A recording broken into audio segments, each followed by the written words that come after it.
Hello viewer, আসসালামু আলাইকুম। Welcome back to listen Rajib Ahmed. স্বাগতম সবাইকে ইংরেজি ক্লাসে। সুপ্রিয় শিক্ষার্থীবৃন্দরা, আজকে আমি তোমাদের জন্য যে ক্লাসটা নিয়ে উপস্থিত হয়েছি সেটা হচ্ছে সেন্টেন্স। সেন্টেন্স সম্পর্কে তোমরা সবাই কম বেশি জানো, আর সেন্টেন্স সম্পর্কে এমনি সিম্পল কিছু আলোচনা করব। সেটা হচ্ছে, দেখো, সেন্টেন্স বলতে আমরা কি বুঝি?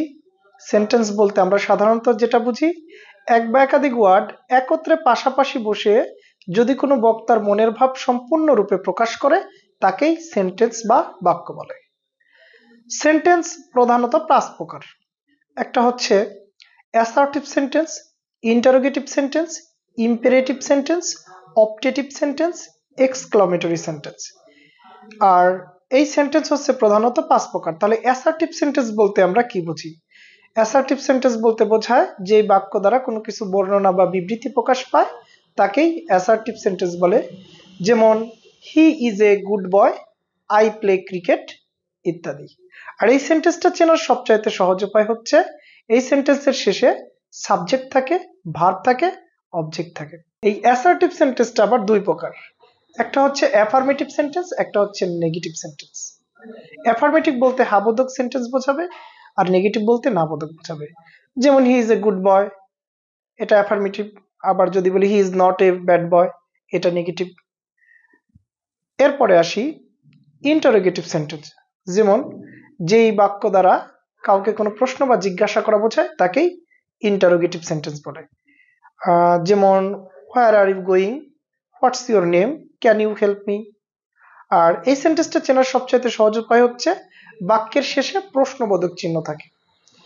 এখন আসি ইম্পেরেটিভ সেন্টেন্স। যেই সেন্টেন্স দ্বারা আদেশ, অনুরোধ, নিষেধ, উপদেশ ইত্যাদি বোঝাবে তাকেই ইম্পেরেটিভ সেন্টেন্স বলে। যেমন, open the door, please help me, kindly give me some water ইত্যাদি। ইম্পেরেটিভ সেন্টেন্স চেনার সবচাইতে সহজ উপায় হচ্ছে এই সেন্টেন্সে কোনো সাবজেক্ট থাকে না।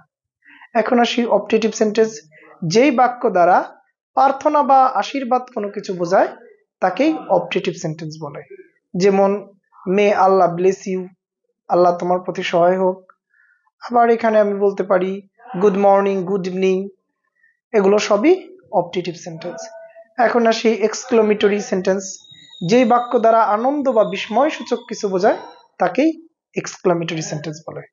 আর এক্সক্লামেটরি সেন্টেন্সের example, what a nice bird it is, hurray I win the match ইত্যাদি। আর এই সেন্টেন্সটা চেনার সবচাইতে সহজ উপায়, বাক্যের শেষে বিস্ময়সূচক চিহ্ন থাকে, আই মিন নট এক্সক্লামেশন চিহ্ন থাকে। তো যাই হোক, সুপ্রিয় শিক্ষার্থীবৃন্দরা, সেন্টেন্স সম্পর্কে একটু সিম্পল আলোচনা করে নিচ্ছি, কেননা আমাদের আগামী ক্লাস থেকে তোমাদের চেঞ্জিং সেন্টেন্স উপর ক্লাস নেব। সেন্টেন্স সম্পর্কে তোমাদের একটি পূর্ণাঙ্গ ধারণা দিলাম। ওকে, ধন্যবাদ সবাইকে।